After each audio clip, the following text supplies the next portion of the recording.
இன்னைக்கு வந்து உருளைக்கிழங்கு வச்சு சைனீஸ் ஸ்டைல்ல ஒன்னு பண்ண போறோம் அத்தை. சரி பார்க்கலாம். ஓகே அத்தை. ஃபர்ஸ்ட் உருளைக்கிழங்கு வேக வச்சிரலாம். சரி கொண்டா வை. உருளைக்கிழங்கு ரெண்டையும் வேக வச்சிரணும் அத்தை. கொண்டா கழுவிட்டு கட் பண்ணிட்டு வர. அடுத்து ஆனியன் தக்காளி பூண்டையும் கட் பண்ண போறோம். கட் பண்ணிட்டு சொல்றேன். கழுவிட்டேன், கட் பண்ண போறேன். ரெண்டு இருந்தா போட்டா போதும்.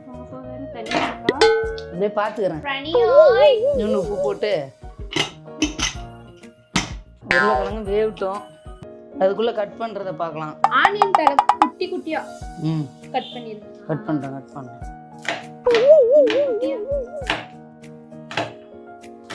வணங்குனா சின்னதாயி பூண்டு உரிச்சாச்சு. அது தூளா கட் பண்ணிட்டா. அதுக்கப்புறம் உருளைக்கிழங்கு வெந்தாதான் வேலையே. பூவு அது வேண்டாம், தலையில வச்சு. என்ன இந்த பூவை தலையில வைப்பாங்களா? அந்த சைனீஸ் வச்சுக்கோ. வெங்காயம் கட் பண்ணிட்டேன். மேட்சா இருக்கு. இது தூளா கட் பண்ணு. தூளாவா? வெட்டியா இருக்கேன். ஒரு கத்தி எடுத்து நான் கட் பண்றேன். ஓரளவுக்கு, ரொம்ப இல்ல. இந்த அளவுக்கு இருக்குன்னா போதும். நம்ம தானே சாப்பிடுறோம். ஆனியன் தாளு பூண்டு எல்லாம் கட் பண்ணியாச்சு. இனிமே உருளைக்கிழங்கு வெந்தாதான் வேலை. வெங்காயம் வேணாமா?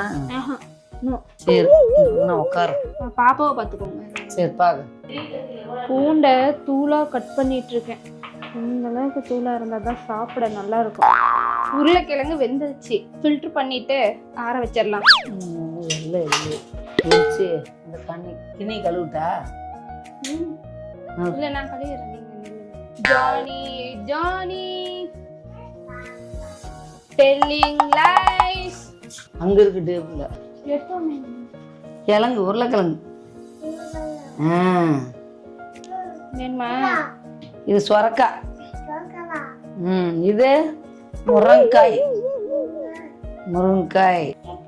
ஓய் ஆமாம்மா. சுடுதுமா. போது ஓடிட்டியா? ஆறி போச்சுமா. சூப்பர். சாப்பிட்றியா கிழங்கு? கார்ன்ஃப்ளவர் ஆட் பண்ணிக்கலாம். மாவு செஞ்சிட்டமா. பிசைஞ்சாச்சு. இப்ப சின்ன சின்னதா உருண்டையெல்லாம் பிடிச்சாச்சு. இப்ப என்ன பண்ணோம்? தண்ணி கொதிச்சது அதுல போட்டு வேக வைக்கணும் அத்தை. தண்ணி கொதிச்சதுக்கு அப்புறம் போட்டு வேக வச்சுக்கலாம். தண்ணி காஞ்சிருச்சு. இப்ப எண்ணெய் வந்து லைட்டா ஸ்ப்ரே பண்ணிக்கலாம். உருண்டை வந்து ஒட்டி வராம இருக்க. போட்டுறவா? வெந்துருச்சு. இப்ப நம்ம எடுத்துடலாம். தண்ணி நல்லா வடிச்சு விட்டுடு.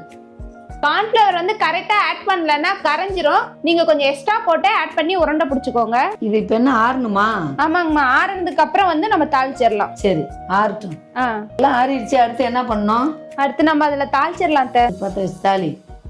இது வந்து செராமிக் தான். யாரும் வந்து நான்ஸ்டிக்னு சொல்லிட்டு கமெண்ட்ல திட்டாதீங்க. பேன் அடுப்புல வச்சுட்டு சூடு ஆனதுக்கு அப்புறம் எண்ணெய் லைட்டா ஸ்ப்ரே பண்ணிக்கோங்க. ஸ்ப்ரே பண்ணதுக்கு அப்புறம் நம்ம தூளா கட் பண்ணி வச்சிருக்க பூண்டை ஆட் பண்ணிக்கலாம். பூண்டு வந்து ஓரளவுக்கு நல்லா வதங்கிருச்சு. இப்போ இதோட வந்து சோயா சாஸ் ஆட் பண்ணிக்கலாம்.